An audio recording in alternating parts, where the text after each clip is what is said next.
A poor mother takes her daughter to work on Christmas Eve. The billionaire walks in and changes everything. Emily wiped the damp cloth over the last table in the conference room. The clock on the wall read 9:15 at night. Her back ached. Her feet throbbed inside her worn-out sneakers, but she couldn't stop yet. She still had to clean the hallway floor, put away the cleaning supplies, and lock everything up before leaving. The night before the Christmas holiday always left a bigger mess. The company had thrown an afternoon party, and the results were scattered throughout the office building. Crumpled napkins on the floor, plastic cups left in unlikely corners, snack crumbs stuck to the chairs. On the break room counter, someone had forgotten a piece of cake inside an open box. Emily collected the cups, threw the napkins into the trash bag, and wiped the surfaces with quick, precise movements. 35 years old, blonde hair tied in a messy ponytail, tired blue eyes. She had been working there for almost 2 years, always on the night shift. It was when they paid a little more, and she needed every extra cent. Downstairs in the lobby, her daughter Lily was waiting, sitting on a bench near the Christmas tree. The girl was 5 years old, with blonde hair that fell in soft waves to her shoulders and light eyes that sparkled with the colored light of the blinking bulbs. She swung her little legs, which didn't reach the floor, and watched the tree with that typical childhood fascination. But it wasn't just the tree that held her attention. On the table nearby, there were still leftovers from the party. Cold chips piled on an aluminum tray, pieces of white bread with jam, a half-empty bottle of soda, and that piece of cake with chocolate frosting, untouched inside the box. Lily looked at the food. Then she looked up the stairs, hoping to see her mother come down. Her stomach rumbled quietly. She hadn't eaten much for lunch, just a little rice with an egg that her mother had prepared before they left home. The refrigerator at home was empty. Lily knew this because she had opened the door earlier, looking for something. There was only a bottle of water and an empty margarine tub that her mother hadn't thrown away yet. Emily came down the stairs with the cleaning cart, the sound of the wheels echoing in the silent lobby. She saw her daughter staring at the food and felt a pang in her chest. "Lily, come help me, put this away," she called, trying to distract the girl. Lily got off the bench and went to her mother, but before helping, she glanced at the table again. Her eyes shone with something between curiosity and desire. "Mommy," her voice came out low, hesitant, "can we spend Christmas here?" Emily froze. She felt her heart tighten. She let go of the cart handle and knelt in front of her daughter. "What, my love?" Lily pointed to the lit-up tree, then to the table with the food. "Ah, there's a pretty tree here. There are lights. There's food." She paused, looking at the floor. "There's nothing at my house." Emily closed her eyes. She took a deep breath. She felt the tears burning, but she didn't let any fall. Not there. Not in front of her daughter. "Honey, this isn't our home," she said, trying to keep her voice steady. "We're going to spend Christmas at our house, our own way." "But there's nothing there," Lily insisted, with that brutal honesty only children have. "The fridge is empty. I saw." Emily opened her mouth to answer, but the words wouldn't come out. What could she say? That everything would be okay? That there would be food tomorrow? She didn't even believe that herself. It was at that moment that the glass entrance door opened. The sound cut through the silence of the lobby like a blade. Emily looked up, startled. No one was supposed to be there at this hour. The building was already closed. The lights on the upper floors were off. Only the lobby was still lit because of the Christmas tree. A man walked in hurriedly. A well-tailored grey suit, a loosened tie, dark hair slightly disheveled. David, the owner of the company. Emily recognized him instantly, although she had never spoken to him directly. She was just the night shift cleaning lady. He was the man who signed the paychecks. David was walking towards the elevator, looking at his phone, when he heard the little girl's voice. "But there's nothing at my house." He stopped. He turned slowly and looked in the direction the voice came from. He saw the blonde woman, in a cleaning uniform, crouched in front of a little girl. The child had teary eyes, and the mother was holding her shoulders gently. David stood there, just watching. He had come to get a folder he had forgotten in his office. He had an important meeting the next morning, even though it was the eve of a holiday, and he needed the documents. He was just going to go up, get the folder, and leave. But now he couldn't move. Something about that scene kept him there. The tired woman trying to comfort her daughter, the little blonde girl with light eyes, talking about an empty house. The lit Christmas tree in the background, a stark contrast to the silent pain of that moment. Can we spend Christmas here? The girl's question echoed in his head. Simple, innocent, devastating. David took a deep breath. He felt something strange in his chest, a pang, something he hadn't felt in a long time. Emily stood up and took Lily's hand. "Let's finish up here so we can go home," she said, her voice more controlled now. Lily nodded sadly and went back to the bench. She picked up the crumpled notebook and colored pencils that her mother always left in her backpack to keep her busy. She started to draw, but without the same enthusiasm as before. Emily went back to the cleaning cart, trying to ignore the tightness in her chest, trying to ignore the fact that her daughter was right. There was nothing at home. No food, no tree, no presents, nothing. David watched the scene for a few more seconds. He saw the girl drawing with clumsy strokes, her tongue sticking out, trying to distract herself. He saw the mother organizing the cart with mechanical movements, her shoulders tense, the weight of the world on her back. And then he made a decision. He started walking towards them. His steps echoed on the marble floor, and Emily finally realized she wasn't alone. She looked up and saw him approaching. Her heart raced. Had he heard everything? Did he think she was an irresponsible mother? Was he going to fire her? "Working late, huh?" David said, stopping about 6 feet away. His voice was calm, with no hint of accusation. Emily was startled anyway. She dropped the cloth she was holding and wiped her hands on her uniform. "Good evening, sir," she replied quickly. "We're just finishing up. The food was already here. We didn't touch anything." She said it without thinking, as if she needed to justify herself, as if she had been caught doing something forbidden. David made a gesture with his hand, almost dismissively. "I know." He looked at Lily, who was now watching them with curiosity. Then his eyes returned to Emily. "I heard what your daughter said." Emily felt her face flush. She wanted to disappear, but David continued before she could say anything. "Tonight is a special night. Christmas Eve." He paused. "Have you two had dinner yet?" The question caught Emily off guard. She hesitated, not knowing whether to lie or tell the truth. We're going to eat at home," she said, her voice weak. David looked at Lily. The girl had stopped drawing and was now paying attention to the conversation. "What are you going to eat at home?" he asked, but not cruelly. It was genuine curiosity, maybe even concern. Lily looked at her mother. Emily gave a slight shake of her head, silently asking her daughter not to say anything more. But Lily didn't understand the signal, or she understood and decided to ignore it. "The fridge is empty," the girl said. "There's nothing there." Emily closed her eyes for a second. She wanted to grab her daughter, run out of there, and never come back. But she stood still, her eyes downcast, her hands trembling slightly. David looked at Emily. He saw the shame written on her face. He saw the exhaustion. He saw the silent struggle of someone who works late into the night to try to provide the bare minimum for her daughter. And something inside him shifted. He slowly knelt, getting down to Lily's level. The girl looked at him with those clear eyes, curious and a little scared. "How about you two have dinner with me tonight?" he asked, with a gentle smile. Lily's eyes widened. So did Emily's.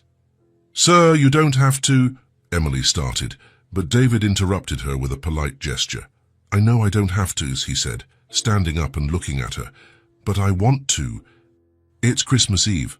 No one should go hungry tonight." Emily shook her head, still in shock. "We can't accept. There's some food right here. We can just—" "That's not dinner," David said, looking at the table with the party leftovers. "Cold chips, Warm soda, a forgotten cake, and it's no trouble. It's an invitation. Please. The word please sounded strange. A man like him, the owner of a company, asking please for two strangers to have dinner with him. Emily didn't know what to think. She didn't know if it was safe. She didn't know if she should trust him. But when she looked at Lily, she saw her daughter's eyes shining. She saw the hope on her little face, and that was enough. "Please, Mommy," Lily asked, clasping her hands together as if in prayer.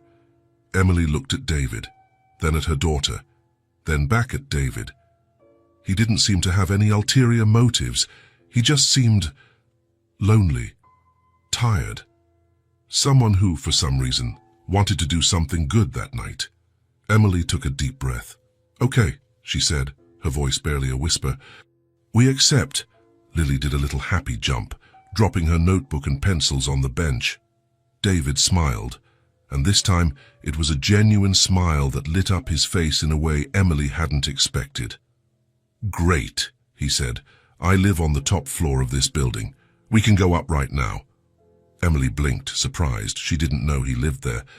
She always thought the building was just for commercial use. "You can leave the cart there," David continued. "Someone will put it away tomorrow." Emily nodded, still processing everything. Lily had already grabbed her backpack and was beside her, holding her hand tightly. David walked to the elevator and pressed the button. The doors opened with a soft chime. He held the door open and made an inviting gesture. "After you." Emily took Lily's hand and walked to the elevator. She stepped inside slowly, still a bit unsure. Lily hopped in, her eyes sparkling with curiosity. David entered last and pressed the button for the top floor. The doors closed, and the elevator began to rise. Lily looked at the illuminated panel, watching the numbers change. 3, 4, 5, 6. "Do you live in the sky?" she asked, looking up at David. He chuckled softly. "Not exactly, but it's pretty high up." "Can you see the stars?" "You sure can. You'll see." Emily squeezed her daughter's hand, still trying to understand what was happening. 5 minutes ago, she was cleaning the building, wondering how she was going to explain to Lily that they wouldn't have a Christmas dinner. And now she was in an elevator with the owner of the company on their way to his apartment. The elevator stopped at the top floor. The doors opened, revealing a small private hall with just one door. David stepped out first and took the keys from his pocket. He unlocked the door and opened it, turning on the lights. "Welcome," he said, gesturing for them to enter. Lily went in first, her eyes wide. Emily followed, clutching her daughter's backpack tightly. And what they saw left them speechless. The penthouse was elegant but not ostentatious. Light wood floors, modern furniture in neutral tones, a minimalist decor that conveyed comfort without excess. Everything was clean, organized, almost too impeccable, as if no one really lived there. But what caught Lily's attention was the Christmas tree. It was positioned near the large glass window that took up the entire sidewall of the living room. It was tall, almost touching the ceiling, decorated with white lights that blinked softly. Gold and silver ornaments hung from the branches, reflecting the light delicately. Underneath, a few presents wrapped in shiny paper. But the most impressive thing wasn't the tree itself, it was the view. The glass windows showed the entire city. Illuminated buildings stretched as far as the eye could see, with yellow, white, and colored lights twinkling in the Christmas Eve night. In the distance, you could see the busy streets, cars passing by, people heading home. And above it all, the dark sky dotted with stars. Lily let go of her mother's hand and ran to the window. She pressed her little hands against the glass, her eyes wide with fascination. "It looks like we're in the sky," she exclaimed, her voice full of wonder. David smiled, seeing the girl's reaction. It had been a long time since anyone had marveled at that view in front of him. Over time, he had stopped paying attention. He had gotten used to it. But now, seeing it through Lily's eyes, he could remember why he had chosen this place. "It is very high up," he said, walking over to her. "You can see almost the whole city from here." "Look, Mommy," Lily called, pointing to a building in the distance with flashing colored lights. "That building has a Christmas tree too." Emily approached slowly, still a bit tense. She looked out the window and couldn't help but be impressed. She had never been in a place like this. She had never seen the city from that angle. It was beautiful, almost unreal. "It's beautiful," she said softly, more to herself than to anyone else. David looked at her and saw something in Emily's face he hadn't noticed before. Without the extreme exhaustion, without the tension from the building's lobby, she looked different, younger, lighter. Her blue eyes reflected the city lights, and for the first time that night, she didn't seem to be carrying the weight of the world alone. "Make yourselves comfortable," David said, taking off his jacket and hanging it on the back of a chair. "Hey, dinner is ready. My housekeeper prepared it before she left earlier." Emily turned surprised. "You didn't have to go to all this trouble." "It was no trouble," he interrupted gently. "She always prepares something for me on Christmas Eve. It's just that I usually eat alone. Tonight will be different." Lily finally moved away from the window and started to explore the room with curiosity. She looked at the bookshelf full of books, the coffee table with organized magazines, the huge sofa that looked more comfortable than anything she had ever sat on. "You can sit," David said, seeing her hesitation. "You can touch things too." "It's okay." Lily smiled and sat on the sofa carefully, as if she were afraid of breaking it. Emily remained standing, still holding her daughter's backpack. "Let me show you where you can wash your hands before we eat," David offered, pointing to a hallway. "The bathroom is there, first door on the left." Emily and Lily went to the bathroom. It was large, with white tiles, a lit mirror, and a marble countertop. Everything smelled of cleanliness and expensive soap. Lily washed her hands carefully, using more soap than she needed just because she liked the smell. Emily washed her hands in silence, looking at her own reflection in the mirror. She looked tired. Her blonde hair was messy, her cleaning uniform wrinkled. She tried to tidy herself up a bit, fixing her hair, adjusting the collar of her shirt. "You look pretty, Mommy," Lily said, smiling. Emily smiled back but said nothing. When they returned to the living room, David was already in the open-plan kitchen, which was integrated with the living area. He was placing serving dishes on the dining table, which was already set with plates, cutlery, and glasses. There was a white tablecloth, folded napkins, and even a few lit candles in the center. The food was arranged simply but invitingly. A roast chicken with potatoes, a fresh salad, rice, steamed vegetables, and a basket of still warm bread. Nothing extravagant, but much more than Emily could have offered her daughter that Christmas. "Please sit," David said, pulling out a chair for Lily. The girl climbed onto the chair with her mother's help and looked at the table with shining eyes. It had been a long time since she had seen so much food all at once. Emily sat next to her, still a bit uncomfortable. David sat at the other end of the table, in a silence that could have been awkward but somehow wasn't. "Help yourselves to anything," he said, picking up the platter of chicken and offering it to Lily first. The girl looked at her mother, asking for permission with her eyes. Emily nodded, and Lily accepted a piece of chicken that David placed on her plate. Then the potatoes, a little rice, some vegetables. Emily served herself in silence, taking small portions. She didn't want to seem greedy. She didn't want to seem desperate, even though she was. For the first few minutes, they ate in silence. Lily chewed slowly, savoring each bite as if it were the best thing she had ever eaten. Emily ate even more slowly, trying not to show how hungry she was. It was Lily who broke the silence, as always, with her unfiltered childhood curiosity. "Do you live here all by yourself?" she asked, looking at David with her head tilted. David finished chewing before he answered. He looked at the girl and smiled slightly. "I do. For many years. But it's so big," Lily continued, looking around. "Don't you get scared?" "Scared of what?" "Of being alone."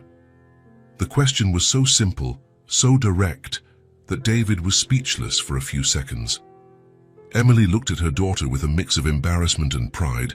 Embarrassment for the brutal frankness, pride for the empathy. How sometimes, David admitted, surprising himself with his honesty, but I've gotten used to it. Don't you have a family? Lily asked, not understanding that this could be a sensitive question. Lily, Emily gently warned, you don't need to ask so many questions. It's okay, David said, looking at Emily with a reassuring gesture. Then he turned his attention back to Lily. I don't. Not anymore. Lily absorbed the answer in silence for a few seconds, chewing on a potato. Then she said, with all the innocence in the world, then you're just like us. We're alone too. Emily felt her heart ache. She wanted to say they weren't alone, that they had each other, but it would be a lie to say it wasn't lonely, that it wasn't hard, that she didn't miss having someone else. David looked at Emily. She averted her gaze, pretending to focus on her food. But he had seen it. He had seen the pain there, hidden behind a mother who did everything so her daughter wouldn't notice how difficult things were. The conversation flowed slowly. Lily asked questions about the city, about what it was like to live so high up, if you could see fireworks from there. David answered with patience, sometimes even with enthusiasm, as if he were rediscovering his own apartment through her eyes. Emily spoke little, but she smiled. She smiled seeing her daughter excited. She smiled hearing David answer the questions with genuine attention, without rushing, without irritation. For the first time in a long time, she didn't feel like she was bothering someone. She didn't feel like a burden. David, for his part, felt something strange and at the same time familiar. A feeling he had forgotten, the feeling that the house was alive, that there were voices, laughter, presence. For the first time in years, he wasn't having dinner alone at a table that was too big, eating food prepared by someone who left before he even got home. When dinner was over, Lily yawned. The exhaustion was beginning to overcome the excitement. I think it's time to go, Emily said, starting to get up. David looked at the clock. It was already past 11 at night. Of course, I'll call a car for you, he offered. It doesn't make sense for you to take the bus at this hour. Emily was about to refuse, but David was already on his phone. In a few minutes, the car was on its way. They walked to the apartment door. Lily held her mother's hand, her eyes half closed with sleep, but still with a smile on her face. David opened the door and turned to them. For a moment, no one said anything. There was something in the air, something different, something new. Thank you for the company, David said, and his voice sounded sincere. It was nice spending the evening with you. I was going to be alone. It was a very pleasant night. Emily smiled, not that polite, distant smile of someone thanking for a favor, but a genuine smile from someone who had also felt something different that night. We're the ones who should thank you, she said, for everything. Lily let go of her mother's hand for a second and hugged David's leg. I thank you for dinner, she said, her voice tired but happy. It was the best Christmas. David felt a lump in his throat. He knelt and hugged the little girl back, carefully, like someone hugging something precious. For me too, he said. And it was true. They said their goodbyes simply, without grand words, without promises. Just a quiet farewell, charged with something new, something that none of the three could name yet, but it was there. A bond. Delicate, fragile, but real. Emily and Lily got into the elevator. David stood at the door, watching until the doors closed. He saw Lily's smile, Emily's small wave. When the elevator went down, he returned to his apartment and closed the door. The house was silent again, but it wasn't the same silence as before. It was different, lighter. David woke up early on Christmas morning. The sunlight streamed through the large windows of the penthouse, illuminating the silent living room. He got up, made coffee and sat on the sofa with the cup in his hands, looking out the window. The city was quieter than usual. It was a holiday. The streets had less traffic, fewer cars, less rush. People were at home with their families, opening presents, preparing special lunches. David took a sip of coffee and looked at the Christmas tree. The presents were still underneath, untouched. They were gifts he had bought out of obligation, for employees, business partners, people he barely knew. Expensive and well-wrapped gifts, empty of meaning. He thought about the night before, about Lily running to the window, marveling at the view, about Emily smiling slightly, for the first time looking less tired, about the simple conversation, the girls' questions, the warmth of that impromptu dinner. And then he thought of something Lily had said. "There's nothing at my house." David finished his coffee and picked up his phone. He searched for stores open on the holiday. He found one a few blocks away, a toy store that was open until noon. He got dressed quickly and left. The streets were almost empty. He walked with his hands in his coat pockets, feeling the cool morning air. He reached the store and went inside. There were few customers, mostly last-minute parents buying forgotten gifts. David walked through the aisles, looking at the shelves, toys of all kinds, cars, games, stuffed animals, puzzles, and then he saw the dolls. There were several big dolls, small dolls, expensive, cheap, dolls that talked, that walked, that did 1,000 things.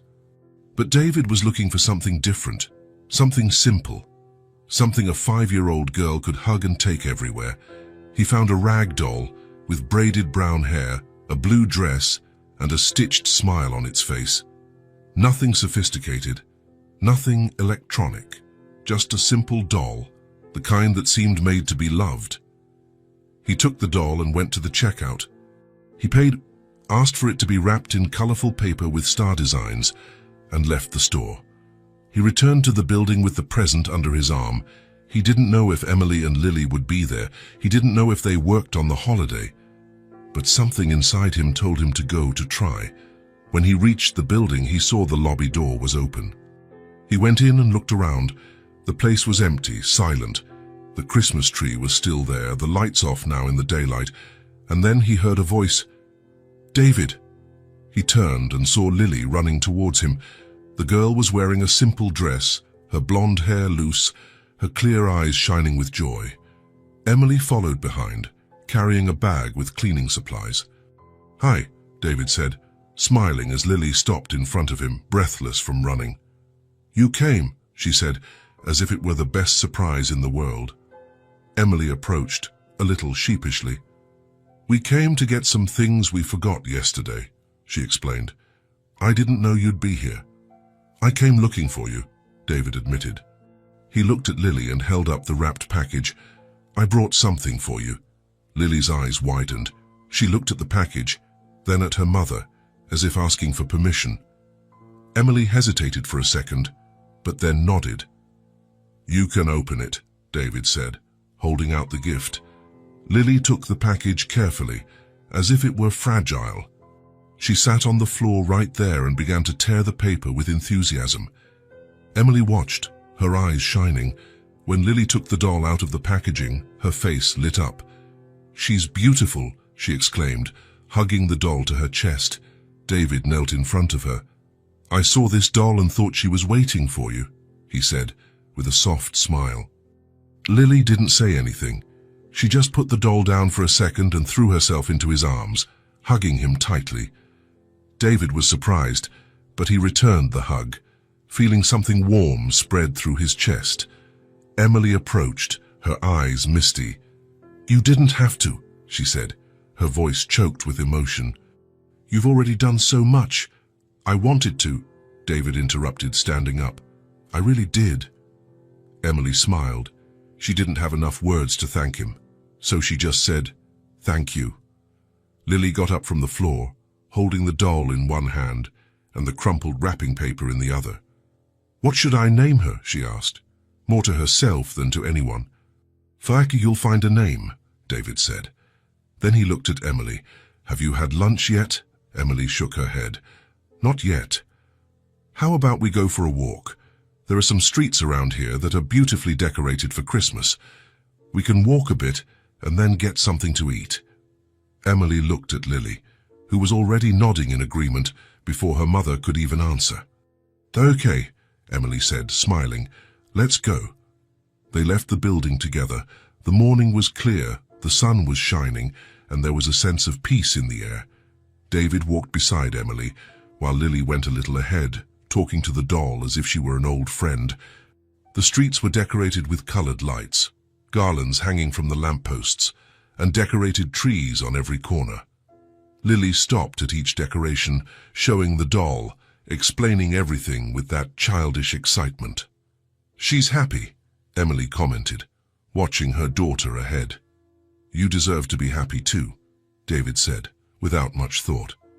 Emily looked at him, surprised by his frankness, but she didn't say anything.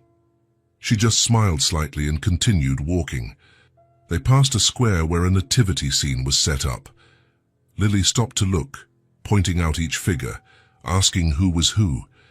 David explained with patience, and Emily listened in silence, grateful that someone had time for her daughter. After walking for almost an hour, they found a simple diner that was open. It was nothing fancy, just a small place, with formica tables and plastic chairs. But it was warm, and it smelled of fresh coffee and home-cooked food. They went inside and sat near the window.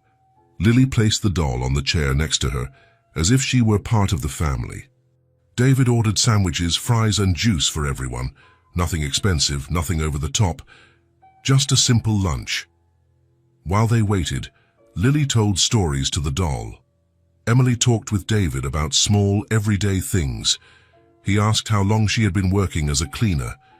She told him it was almost 2 years, that before that she had worked other jobs, but this schedule paid the best.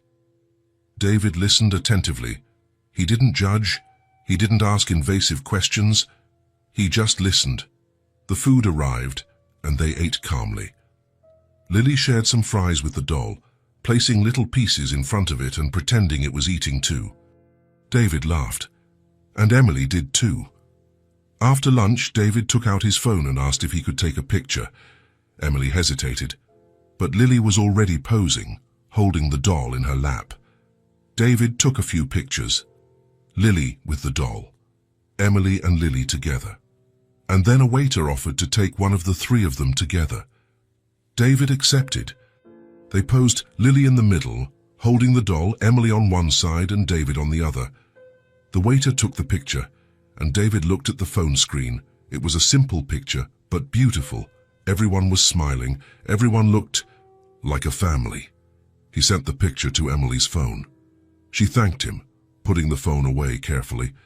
When they left the diner, the sun was already beginning to set. David called a car to take Emily and Lily home. When the car arrived, he opened the door for them. "Thank you for everything," Emily said, before getting in. "For the gift, for the walk, for everything." "It was my pleasure," David said, and it was true. Lily waved from the car window, hugging the doll to her chest. Emily smiled with a lightness she hadn't felt in a long time. The car drove off, and David stood there, watching until it disappeared around the corner. He walked back to the building with his hands in his pockets, but with something different in his chest.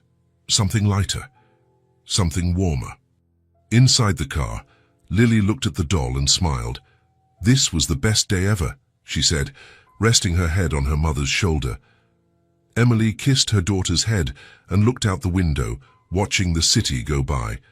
For the first time in a long time, she felt hopeful. A few days later, David received a message from Emily. She asked if he would be at the building that afternoon. He replied that he would be there to take care of some work matters. When he arrived, Emily and Lily were already waiting in the lobby. Lily had something hidden behind her back and a shy smile on her face. "Hi," David said, approaching. "Is everything okay?" "Everything's fine," Emily replied. "Lily wanted to give you something." Lily took a step forward, her cheeks flushed with shyness. She brought her hands forward and held out a small, handmade envelope.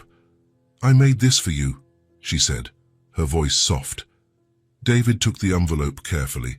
It was made of colored paper, with drawings of stars and hearts made with crayon. He opened it slowly. Inside was a card, also handmade, with more colored drawings, crooked stars, hearts in various colors, and a very large Christmas tree in the middle. And underneath, in still uncertain letters, it was written, "Merry Christmas, David, you are my friend."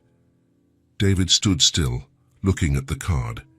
He felt something tighten in his throat, something warm in his eyes. He knelt in front of Lily and looked at her with an emotional smile.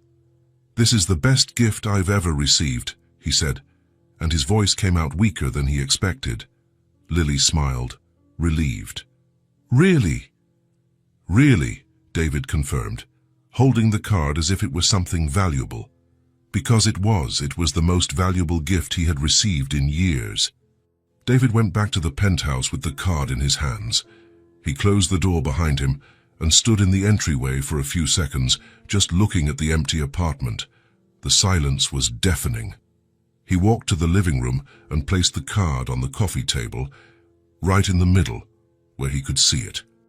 He sat on the sofa and stayed there, looking at that piece of colored paper with childish drawings and crooked letters. "You are my friend." 3 simple words. 3 words that weighed more than any contract he had ever signed, any deal he had ever closed. David looked around. The penthouse was immaculate, as always.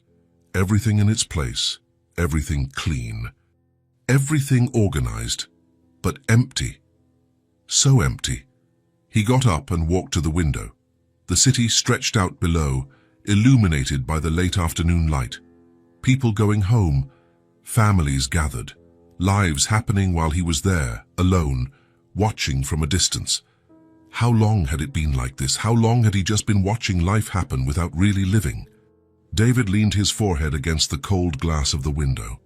He thought about Christmas dinner, about the table that had seemed smaller with Emily and Lily there, about the conversation that had flowed naturally, about Lily's questions, Emily's shyness, the genuine smiles he hadn't given in years. The house had felt alive that night. It had felt like a home. And now it was just an expensive, silent penthouse again. He walked to the Christmas tree. The lights were still blinking softly, reflecting off the gold and silver ornaments. It was beautiful, expensive, perfectly decorated. But it had no soul. It didn't have the sparkle that Lily had seen in it. It didn't have the magic the girl had felt when she said it felt like being in the sky. David sat in the armchair near the tree. He thought about the walk they had taken, the decorated streets, the simple diner where they had eaten sandwiches and fries. Lily talking to the doll as if she were real, Emily smiling with that rare lightness. He had had fun. For the first time in a long time, he had really had fun. No commitments, no obligations, no masks. He had been himself, and it had been enough. David closed his eyes. He remembered when Lily had asked if he lived alone. For many years, he had answered, and it was true. But until that moment, he hadn't realized how much it weighed on him. How much he had gotten used to the loneliness, how much he had built walls around himself.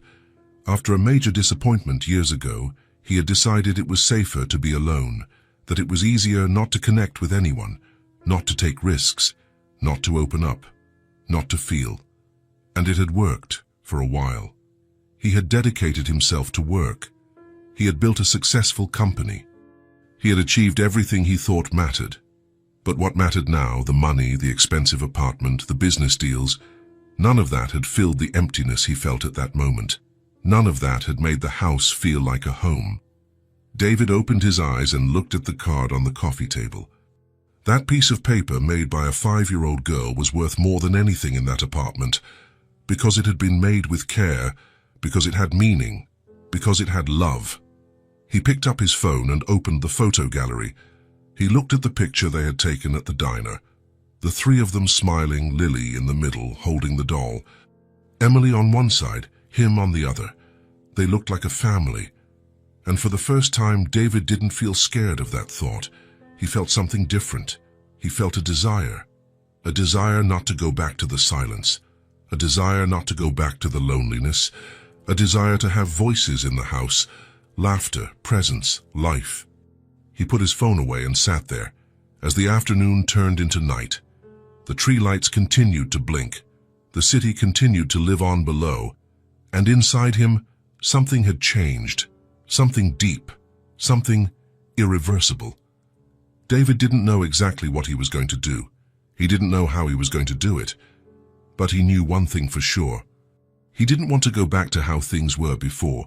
He didn't want to spend another Christmas alone, another dinner alone, another night in silence, watching life happen to other people. He wanted to be part of something. He wanted to matter to someone. He wanted to be the friend Lily said he was. He wanted to be more than a successful man in an empty apartment. He wanted to be someone who made a difference in other people's lives. And Emily and Lily had shown him that it was possible. David got up from the armchair with a new determination in his chest. He looked out the window one more time, but this time he didn't just see the city below, he saw possibilities. He saw a different future. He saw hope. 2 days after the card, David was at the supermarket. It wasn't the kind of place he frequented much. He usually ordered delivery or his housekeeper did the shopping for him. But that morning, he had woken up with a clear purpose. He pushed the cart through the aisles, choosing items carefully: rice, beans, whole milk. Fresh fruit from the produce section, red apples, bananas, oranges, eggs, coffee, sliced bread, butter, filled cookies, boxed juice, breakfast cereals, jam, cheese, ham, pasta, tomato sauce, a few things for breakfast, lunch, and dinner. Nothing extravagant, but all essential. At the checkout, the cashier put everything in a wicker basket he had picked up near the entrance. He paid, took the heavy basket, and went to his car. He had Emily's address. It was in the company records, among the employee data. He hesitated for a moment before putting the address into the GPS. Was he being intrusive? Would she find it strange? But then he remembered Lily's words. "There's nothing at my house." He remembered the empty refrigerator. He remembered Emily working late into the night, always tired, doing her best to provide the minimum for her daughter. He started the car and followed the GPS. The drive took about 20 minutes. David left the downtown area, passed through middle-class neighborhoods, and gradually reached simpler areas. The houses got smaller, the streets narrower, the cars older. The address led to a neighborhood far from the center. Uneven cobblestone streets, small houses packed together, little traffic. Some children were playing on the sidewalk. A stray dog slept under a tree, clothes dried on makeshift clotheslines. David parked in front of a one-story house with peeling paint. It had a small front yard, more weeds than flowers, with a low, rusty wire fence. The front door was made of worn wood, its green paint faded by the sun. He turned off the car and sat there for a few seconds, just observing. This was Emily's reality. This was the place she returned to every night after cleaning modern office buildings. He took the basket and got out of the car. He walked to the door, feeling the curious eyes of some neighbors on him. He rang the doorbell. He heard footsteps on the other side, and then the door opened.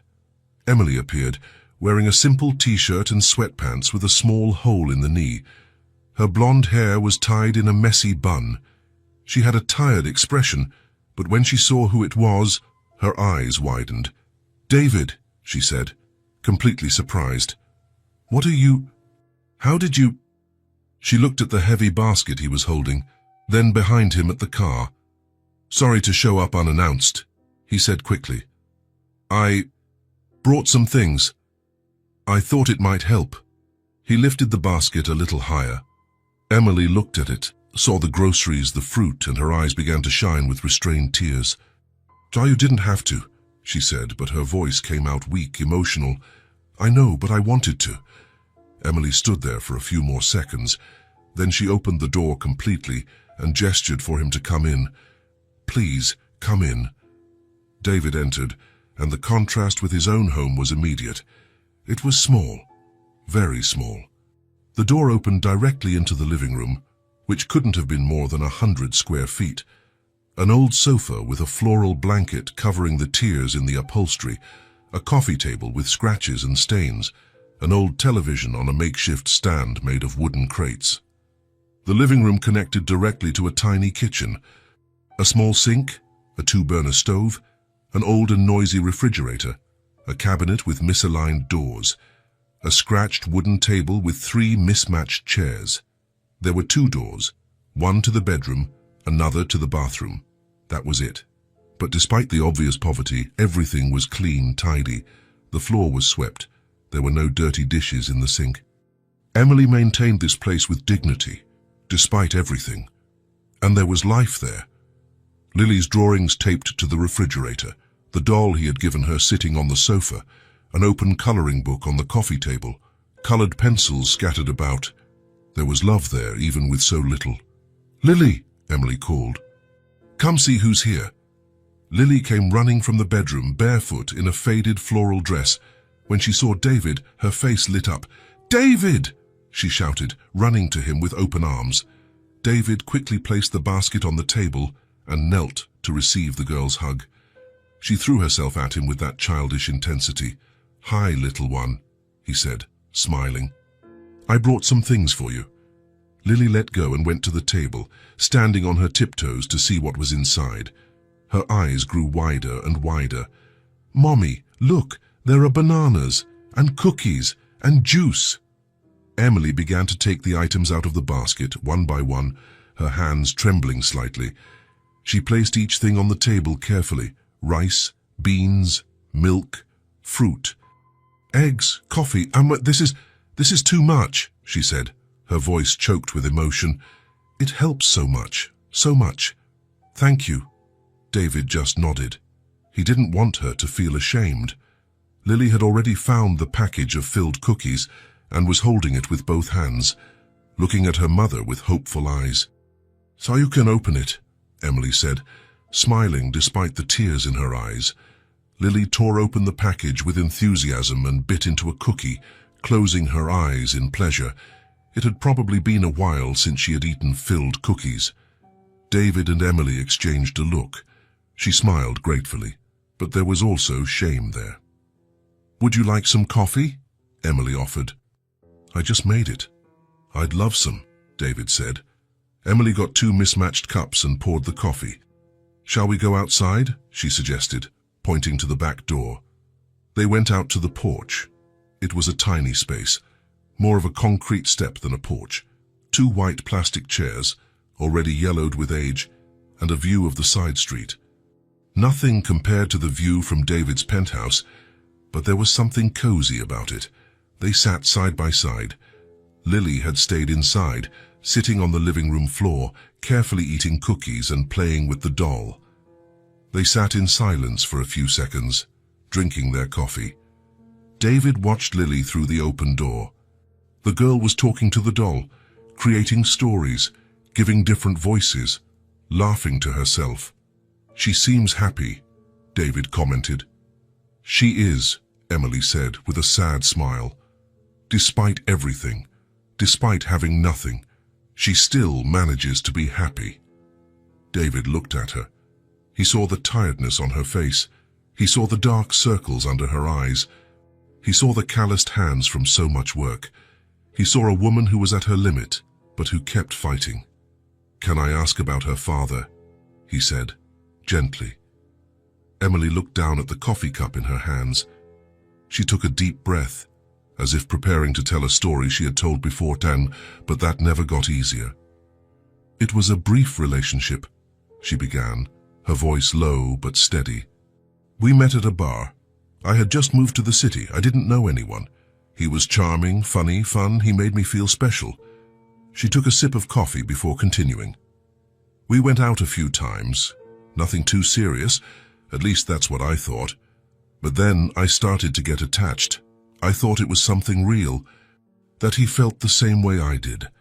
David listened in silence, without interrupting. "When I found out I was pregnant, I was terrified. I was younger, more naive. I had no support system, but I was also hopeful, you know. I thought we could make it work, that he would want to build a family with me." Emily paused, her eyes distant. "I told him one night. We met at a coffee shop. I was nervous, but also excited. I thought he would be on board with facing it together." She shook her head. He got quiet, very quiet. His face turned pale. He didn't say anything for what felt like an eternity. Then he said he needed to think, that it was a lot at once, that he needed to process it. David felt his stomach tighten. I said it was okay, that I understood, that we could talk the next day, calmly. Emily looked at David, and there was an old sadness in her eyes. The next day, he didn't answer my calls. I sent messages. Nothing. I waited a day, 2 days, nothing. I went to his apartment. The landlady said he had moved out, took everything, paid what he owed and left without a forwarding address. She said it without acute pain, just with the truth of someone who had accepted it a long time ago. He disappeared, she completed, never showed up again. Not to know if it was a boy or a girl, not to see if she was born healthy, nothing. David felt anger, deep anger towards a man he had never met. Anger at someone who had abandoned a pregnant woman and an unborn child. I'm sorry, he said, and he was sincere. Emily shrugged. I was too. For a long time. I cried a lot. I was angry. I was scared. I didn't know how I was going to do it. But I had no choice, you know. Either I got up and made it happen, or I gave up, and I couldn't give up. I had a life depending on me. She looked inside the house at Lily playing on the floor. Now I just feel sorry for him, because he missed the chance to know Lily, and she's amazing. He missed out on that.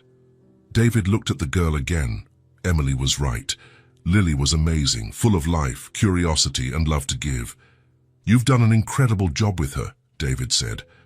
Alone, without help. You've raised a happy, polite, loving child. That's no small feat. Emily smiled, Emma, but it was a tired smile. I try. I do what I can, but it's not always enough. It is enough, David said firmly. She's happy. She's loved. She knows her mother does everything for her. That's what matters. Emily looked at him with shining eyes. No one had ever said that to her before. Thank you, she said softly, for saying that. They sat there for a few more minutes, finishing their coffee in silence.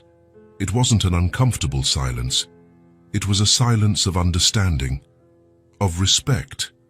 Afterward, David looked up at the clear sky and suggested, how about we go for a walk? It's a beautiful day. Emily hesitated. I don't know. I have to put things away. Leave that for later, he insisted. Just a walk. I saw a park when I was coming here. It looks nice. It has a playground. Emily looked inside the house, at Lily playing on the floor. Okay, she relented. Let's go. They went inside the house. Emily quickly put away the groceries that needed refrigeration. She put on a worn-out pair of sneakers and tied her hair in a ponytail. Lily, let's go for a walk in the park. The girl jumped up. Can I bring my doll? You can. The three of them left. They decided to walk. The park was just a few blocks away. They walked along the uneven sidewalk. Lily went ahead, jumping over the cracks in the cement, talking to her doll, pointing at things she saw. Emily and David followed behind, in a comfortable silence. They arrived at the park. It was simple, poorly maintained. It had a few peeling wooden benches, an area with rusty playground equipment, a slide, 2 swings, a crooked seesaw. But there were large trees that provided shade, and some children playing. Lily ran to the playground area. She climbed the slide, went on the swing, played on the seesaw with another boy. David and Emily sat on a bench in the shade, watching. She likes being with other children, Emily commented. She doesn't get much chance to. Why not? David asked. Emily was quiet for a moment. She's not in school. David turned to her. Why not? Emily sighed. We can't afford it. What do you mean? Emily looked at him. There was shame and resignation on her face. What I earn barely pays the rent, David. It barely pays for food, basic bills.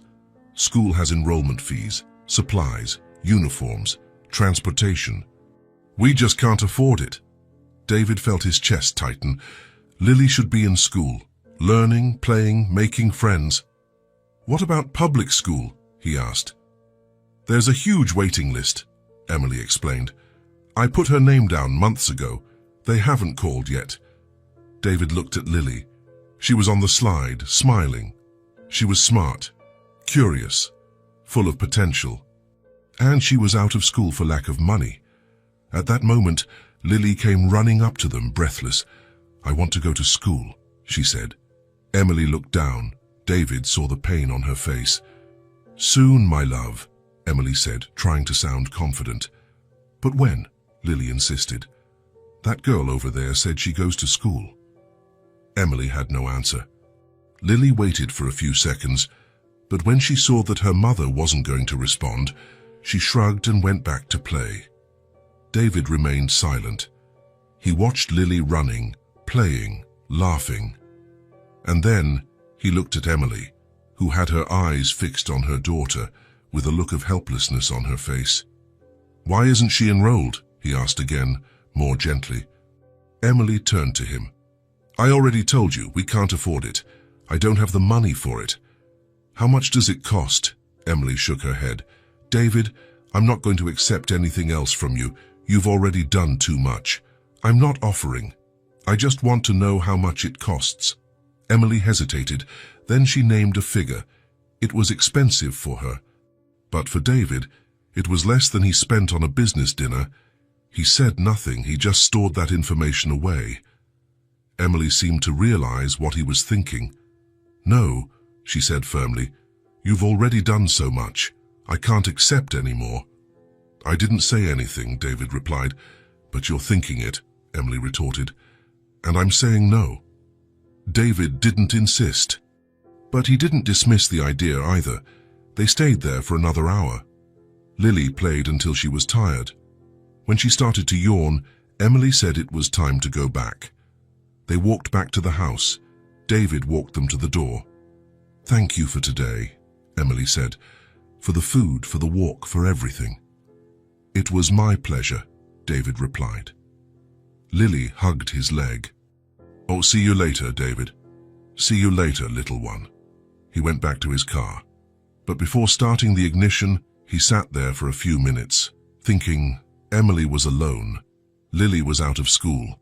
They were living on the edge, day after day. And he had the means to change that. David started the car, but he didn't go straight home. He went to the office. He had something he needed to take care of. David returned to the penthouse in the late afternoon. The sun was beginning to set, painting the sky orange and pink. He parked the car in the garage, took the elevator up, and entered the silent apartment. He closed the door behind him and stood in the entryway for a few seconds. The silence was absolute, oppressive. He walked to the living room and sank onto the sofa. He looked around, everything immaculate, everything expensive, everything empty. He picked up his phone and opened the photo gallery. He looked at the picture they had taken at the diner. Lily in the middle, holding the doll, smiling broadly. Emily on one side, him on the other, everyone looking happy. He put his phone away and got up. He walked to the window. The city stretched out below, illuminated by the lights that were beginning to turn on. Millions of people living their lives, families having dinner together, children doing homework, parents helping their kids, and Lily was out of school. David clenched his fists. The image of the girl saying, I want to go to school, wouldn't leave his mind. The look of helplessness on Emily's face, the shame, the frustration. He had the means to change that. He had the means to make a real difference in their lives. But Emily had said no. She had made it clear that she wouldn't accept any more help. David paced the living room, restless. He ran a hand through his hair. He looked at the Christmas tree that was still up. The lights blinked softly, but there was no more magic there. Not like when Lily had seen it for the first time. He thought of the small, humble house where they lived. The drawings taped to the refrigerator. The doll sitting on the old sofa. Emily working late into the night just to pay the rent. He thought about how hard their life was, how unfair it was, and he thought about how he had everything and still felt empty. The night fell completely. David continued to pace the room, unable to stay still. He turned on the television but turned it off again shortly after. He tried to read a book but couldn't concentrate. He prepared a simple dinner but barely touched his food. His mind wouldn't stop. Lily is going to school. The phrase echoed in his mind like a mantra, like a certainty he hadn't yet verbalized, but that was already taking shape. He couldn't just ignore it. He couldn't go back to his old life, to the empty routine, knowing he had the means to help and did nothing. Emily and Lily had changed something inside him. They had shown him that there was more to life than work and money. They had shown him what really mattered: connection, love, presence. David looked at the clock. It was past midnight. He should be sleeping, but he knew he wouldn't be able to, not with all these thoughts swirling in his head. He walked to his office and turned on the computer. He started researching private schools in the area where Emily lived. He compared prices, facilities, reputations. He wrote down names, addresses, phone numbers. He made spreadsheets. He calculated annual costs. Enrollment, tuition, school supplies, uniforms, transportation, meals, everything. These were amounts that made no difference to his budget. But for Emily, they represented the impossibility of giving her daughter what she deserved. David leaned back in his chair and looked at the numbers on the screen. It was so simple, so easy to solve. All he had to do was decide. And he had already decided. Emily would refuse. He knew that. She would say she couldn't accept it, that it was too much, that she had her pride, but he wasn't going to give up. Not this time, because it wasn't about Emily. It was about Lily. It was about a 5-year-old child who deserved to have the same opportunities as any other child. David turned off the computer and went back to the living room. He looked out the window one more time. The city was sleeping below, but he was wide awake, more awake than he had been in years. For the first time in a long time, he had a purpose that went beyond business and profits. He had something that really mattered. He sat on the sofa and picked up the card Lily had made for him. It was still on the coffee table where he had left it. He looked at the colorful drawings, the crooked stars, the hearts. "You are my friend." David smiled. Yes, he was their friend, and friends helped each other. Friends made a difference in each other's lives. He carefully put the card away and finally went to his room. He lay in bed but stared at the ceiling for a long time. His mind was already planning the next day, what he would say, how he would say it, how he would convince Emily. Because he was going to convince her, he had no doubt about that. Lily was going to school, and he was going to make it happen. David woke up early. The sun hadn't fully risen yet, but he was already up, showering, getting dressed. He wore casual clothes, jeans and a simple shirt, nothing too formal. He wanted to seem approachable, not intimidating. He left the house before 7 in the morning. He stopped at a bakery he knew and bought fresh, still warm cheese bread. He also bought fresh orange juice and some fruit. He drove to Emily's house with his heart racing. He was nervous, anxious, but also determined. He parked in front of the house and sat there for a few seconds, taking a deep breath. He grabbed the bag with the cheese bread and drinks and got out of the car. It was almost 8 in the morning. Emily was probably awake. Lily too. He walked to the door and rang the doorbell. He heard noise from the other side. Footsteps. The door opened. Emily appeared, still in her pajamas, with her hair down and messy. She widened her eyes when she saw him. "David, again?" she said, surprised and confused. "Good morning," he said, smiling. "Sorry to show up so early. I brought breakfast." He held up the bag. Emily looked at it, then at David, not knowing what to say. She began. "Please," David interrupted. "Just breakfast. We need to talk." Emily hesitated, but then she opened the door. "Come in." David entered. The house was exactly as he remembered it, small, simple, but clean and organized. Lily came running from the bedroom, also still in her pajamas, with her blonde hair all messy. "David," she shouted, running to him. He knelt and picked her up. "Good morning, little one. I brought warm cheese bread." "I love cheese bread," Lily said, her eyes shining. Emily took the bag and brought it to the kitchen. She put the bread on a platter and poured the juice into glasses. They sat at the table, David, Emily, and Lily. It was a simple breakfast. Lily ate with enthusiasm, talking about a drawing she had made the day before. Emily ate in silence, watching David with a curious and slightly suspicious expression. She knew he hadn't come just for breakfast. When they finished, Lily excused herself and went to play in the living room with her doll. Emily started to clear the plates, but David gently held her arm. "Leave that. I need to talk to you." Emily sat down again, her hands clasped on the table. "About what?" David took a deep breath. This was it. "Lily is going to school." Emily blinked. "What?" "Lily is going to school," he repeated, looking directly into her eyes. "I'm going to take care of it." Emily immediately shook her head. "David, no. We've already talked about this. I can't accept it." "Yes, you can." "I can't," she insisted, her voice getting firmer. "You've already done too much. The dinner, the doll, the food. I can't accept anymore." "Why not?" Emily opened her mouth but closed it again. She searched for the words. Because it's not right. Because I need to be able to do this myself. Because I can't depend on you for everything." "You're not depending on me," David said calmly. "I'm offering help. It's different." "It's not different," Emily retorted. "It's charity." "It's not charity," David said, his voice firmer now. "It's gratitude." Emily frowned. "Gratitude?" David nodded. He looked into the living room, where Lily was playing and humming softly. "You and Lily changed my life," he said, turning back to Emily. "I was empty, alone, going through life without really living. And you two showed me what really matters." Emily listened in silence. "That Christmas dinner," David continued, "was the best night I'd had in years. You brought life into my home. You brought joy.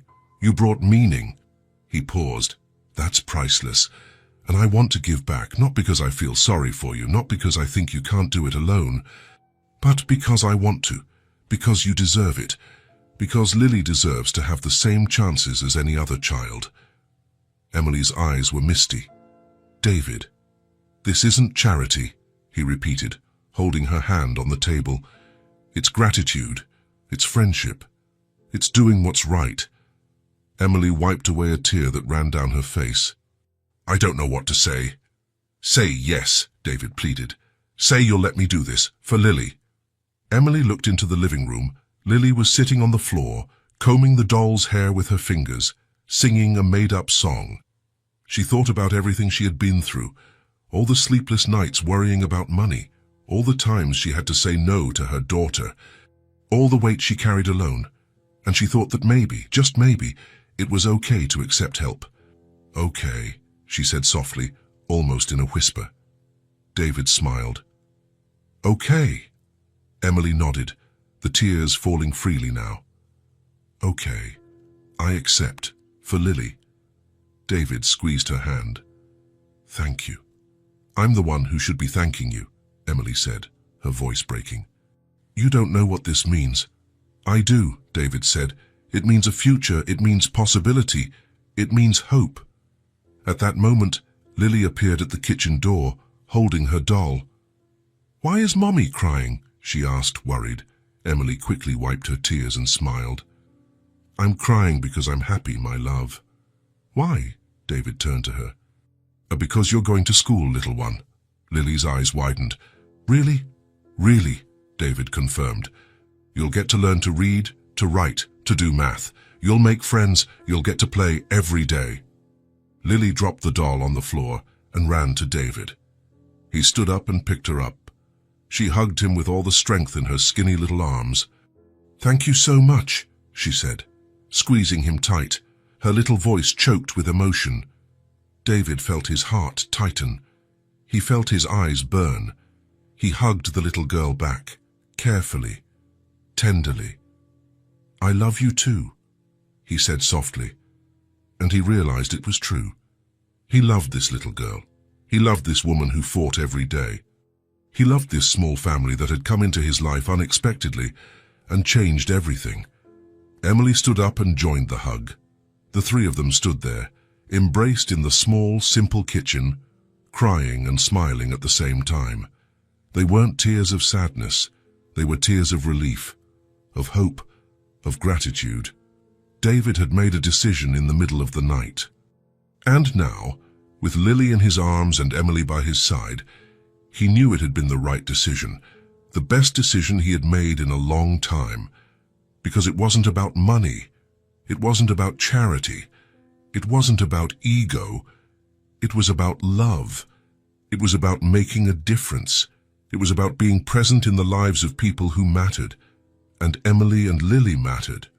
They mattered a lot. When they finally let go, everyone was smiling. Lily asked when she would start school. David said he would sort everything out quickly. Emily thanked him again, without words, just with her eyes. David left with his heart lighter than it had been in years. He got into his car and sat there for a few minutes, just breathing, feeling. He looked out the window and saw Lily waving at him, with the doll under her arm and a huge smile on her face.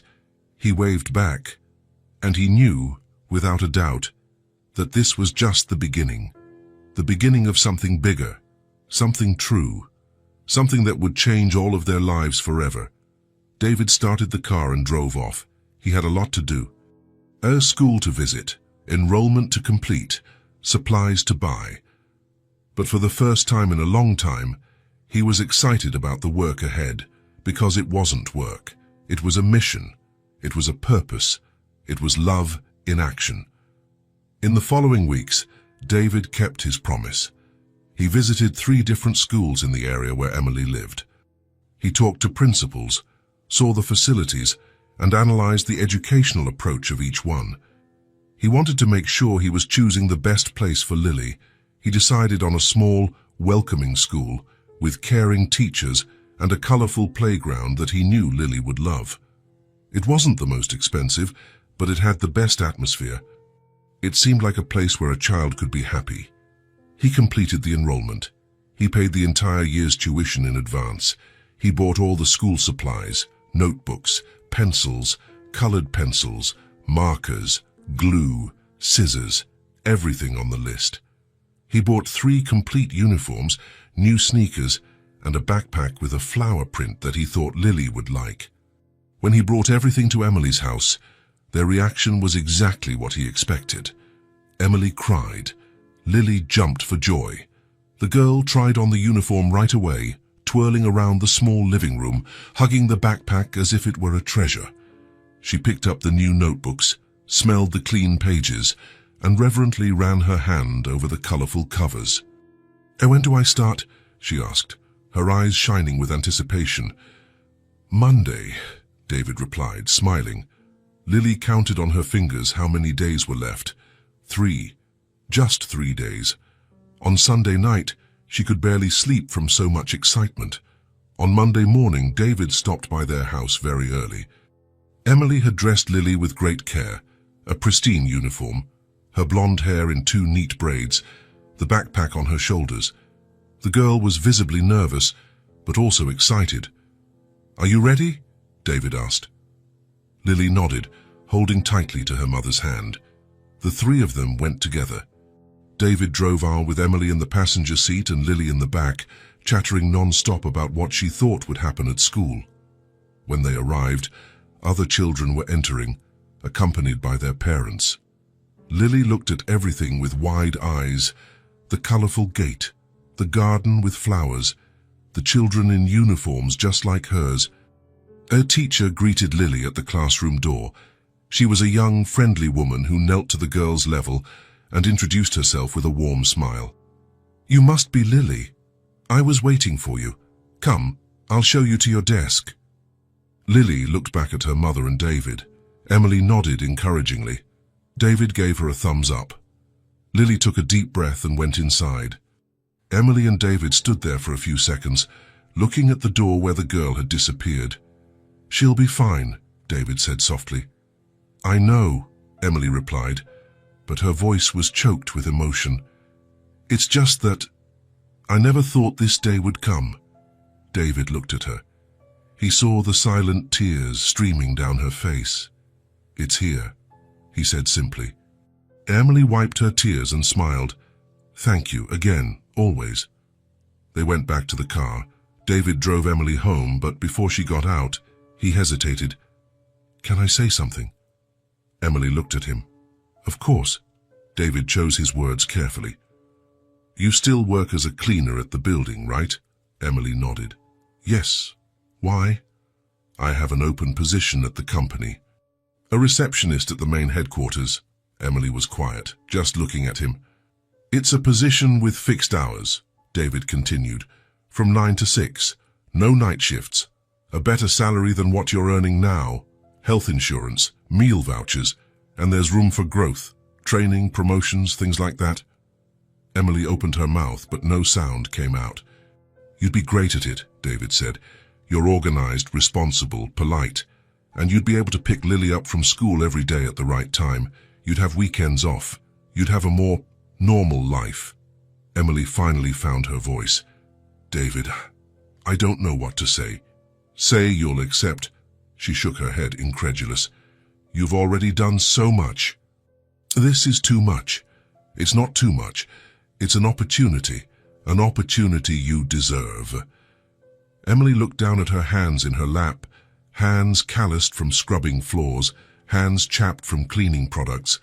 She thought about waking up at a decent hour every day, about not working at night, about having weekends with her daughter, about having health insurance if Lily got sick, about having the possibility to grow, to improve. She thought about everything that meant, and then she looked at David, her eyes full of tears. "I accept," David smiled. "Great, you start next week. I'll have someone from HR contact you to sort out the details." Emily couldn't hold it in any longer. She cried right there, in the car seat, her hands covering her face. They weren't tears of sadness, they were tears of relief, of hope, of gratitude for a new beginning she never thought was possible. David said nothing. He just waited, respecting that moment. When Emily finally calmed down, she looked at him. "Why are you doing all this?" David thought about the answer. He thought about all the reasons, and then he told the simplest truth: "Because you matter to me." The weeks turned into months. Lily adapted to school quickly. She made friends. She learned the letters. She started to put syllables together. She brought home drawings and assignments that Emily proudly displayed on the refrigerator. Emily started as a receptionist at the company. She was nervous and insecure at first, but she soon got the hang of it. She was polite to everyone, efficient, always punctual. The other employees liked her. She finally had a normal routine, and David became a part of their lives in a natural way. It wasn't planned. It wasn't forced. It just happened. They started having lunch together on weekends, sometimes at Emily's house, sometimes at a simple restaurant that Lily liked. They talked about the week, about what Lily had learned in school, about the small things of everyday life. David would call to see how their days had been. Emily would send pictures of Lily in her uniform, of drawings she had made, of small achievements. Lily told everyone that David was her friend. She brought him little notes she wrote. She asked him to come to her school presentations. And David went. He always went. He found himself buying movie tickets to see children's films. He found himself at the park pushing Lily on the swing. He found himself helping with homework, teaching the girl how to add. His life, which had previously been just work and loneliness, now had laughter. It had simple conversations. It had presence. It had meaning. It was a rainy winter afternoon. The sky was grey, and the rain was beating hard against the windows of David's office.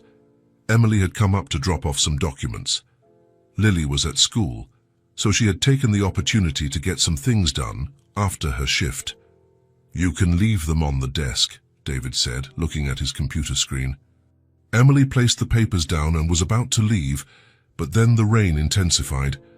A clap of thunder echoed outside. "You should probably wait for the rain to let up a bit," David suggested. "It's coming down really hard." Emily agreed and sat in a chair in front of his desk. They sat in silence for a few minutes, listening to the sound of the rain. "Can I ask you something?" Emily said suddenly. David looked away from the computer screen. "Of course. Why were you alone? A man like you, successful, smart, kind. Why did you live in that huge apartment all by yourself?" David leaned back in his chair. He was quiet for a moment. It wasn't a question people usually asked, and he didn't usually answer. But this was Emily, and she deserved the truth. "I got used to being alone after a major disappointment," he began, his voice low. "I was in a relationship many years ago. I thought it was forever, that we were going to build a life together." He looked out the window, watching the rain fall. "But she cheated on me, with someone close to me, a business partner. I found out by accident, and it hurt a lot, a lot." Emily listened in silence. "After that, I closed off my heart," David continued. "I decided it was safer to be alone, that it wasn't worth opening up, taking risks, so I dedicated myself to work, only to work. I built the company, made money, bought the apartment, but it was all empty." He finally looked at Emily. "I closed off my heart for years. I thought it was for the best, that I didn't need anyone." He paused. "But you two opened a door I didn't even know still existed." Emily felt her eyes well up. "You showed me that it's still possible to trust," David said. "That it's still possible to connect with people. That it's still possible to have a family, even if it's not conventional." He smiled. "You saved me. In a way, you saved me from the loneliness I had chosen for myself." Emily couldn't hold back her tears. She got up and went to the other side of the desk. David got up too, and then, naturally, he took her hand. He held it gently, with respect, with gratitude. "Thank you," he said softly, "for letting me be a part of your lives." Emily squeezed his hand back. "We're the ones who should be thanking you, for everything, for every single thing, for showing up that Christmas night and changing our lives completely." They stood there, holding hands, as the rain continued outside. It wasn't necessarily a romantic moment. It was something deeper. It was connection. It was family. It was a choice. To choose to be present. To choose to care. To choose to make a difference. The rain eventually passed. Emily needed to pick Lily up from school. She said goodbye and left. David was alone in the office, but he didn't feel alone. For the first time in years, he didn't feel alone. He looked out the window. The sun was beginning to peek through the clouds. A rainbow was forming in the sky, and David smiled because he had a family now. Not by blood, not conventional, but real. As real as the rainbow outside. As real as the love that had grown in his heart. Silently, without him noticing. Love for a brave woman who fought every day. Love for a little girl who had the purest smile he had ever seen. Love for a life that finally had meaning. David turned off his computer, grabbed his keys, and left the office. He had a lunch to plan for the weekend. Lily had asked for pizza, and he never denied that girl anything because she was his now, they both were. And he was never going to let them go. A year had passed. It was Christmas Eve again, but everything was different now. David parked his car in front of Emily's house. It was no longer that small, peeling house. With her new job, Emily had been able to rent a better place, still simple, but with 2 bedrooms, a small backyard, and a real kitchen. He got out of the car carrying bags with the Christmas dinner. He rang the doorbell. The door opened immediately. "David!" Lily shouted, throwing herself at him. He almost dropped the bags, but managed to hold on to everything and hug her back. The girl had grown. She was taller, smarter, more confident, but her smile was the same. "Hi, little one. I brought dinner." "I'll help," she said. taking one of the bags. Emily appeared at the door, smiling. Her blonde hair was down. She wore a simple dress. She was different, lighter. Her eyes no longer had that deep exhaustion from before. "Come in. Everything's almost ready," she said. David entered. The house smelled of spices. There was a small Christmas tree in the corner of the living room, decorated with ornaments Lily had made in school. Drawings taped to the walls, soft music playing. There was life here, warmth, home. They prepared the dinner together. David helped Emily in the kitchen while Lily carefully set the table. When everything was ready, they sat down. It wasn't a sophisticated dinner. It was simple. Roast chicken, rice, salad, stuffing, and a dessert Emily had made, but it was perfect. "Can I say something?" Lily said, standing next to her chair. "Of course, my love," Emily replied. Lily looked at her mother, then at David. "I wanted to say thank you. This has been the best year of my life." Her voice was serious, solemn. "I learned to read, I made friends. Mommy doesn't work at night anymore, and you're always with us," she said, looking at David. "I'm very happy." Emily wiped away a discreet tear. David felt a lump in his throat. "We're happy too, honey," Emily said softly. They started to eat. The conversation flowed naturally. Lily talked about the Christmas play at school, about her new friend, about her teacher. "I brought my notebooks for you to see," she said to David, running to her room and coming back with a stack. David flipped through each one carefully. He saw the letters that were once crooked and were now firm. He saw the numbers, the simple math problems, the colorful drawings. "You're learning so much," he said, impressed. "The teacher says I'm one of the best in the class," Lily said with pride. "Of course you are," David replied, ruffling her hair. After dinner, they went to the living room. Lily showed them the presents she had gotten from friends. She showed them the ornaments. She told endless stories. Emily and David sat on the sofa watching. They were sitting close, their shoulders almost touching.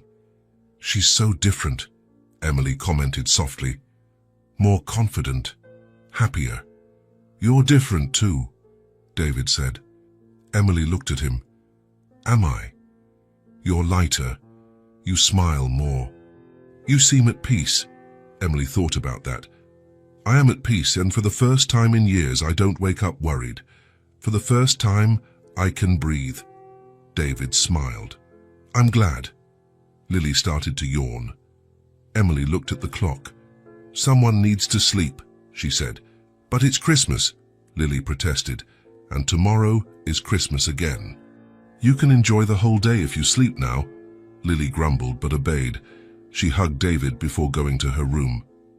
"Are you going to be here tomorrow?" she asked. "I will. I'll bring lunch." "Pizza? If you want pizza, there will be pizza." Lily smiled and went to bed. Emily and David were alone in the living room. The silence was comfortable. The music continued to play softly. "I thought that would be just another empty holiday," David said suddenly, looking at the small tree. "Another Christmas alone, another meaningless night." He looked at Emily, but it was the beginning of everything.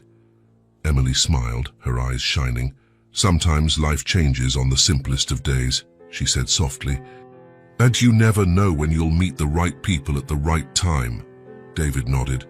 "I don't know what would have become of me if I hadn't walked into that building that night, if I hadn't heard Lily, if I hadn't decided to invite you both." "We don't know what would have become of us without you either," Emily said.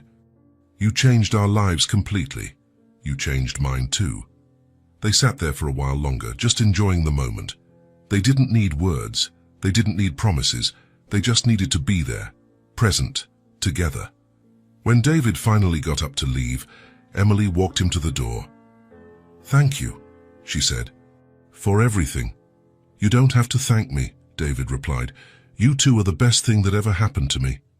Emily hugged him, a hug of gratitude, of friendship, of something that was growing there, silently.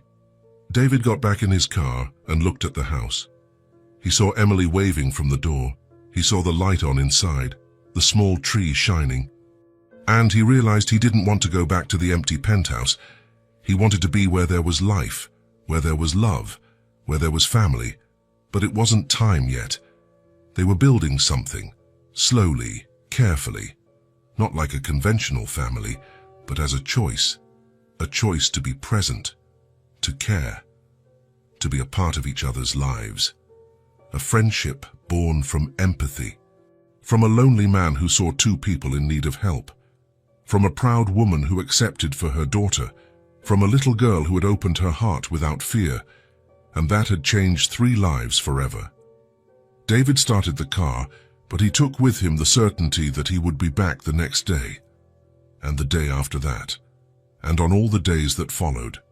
Because this was his place now, with them, with his chosen family, with his new beginning. And so, with bonds built by kindness and care, they continued on.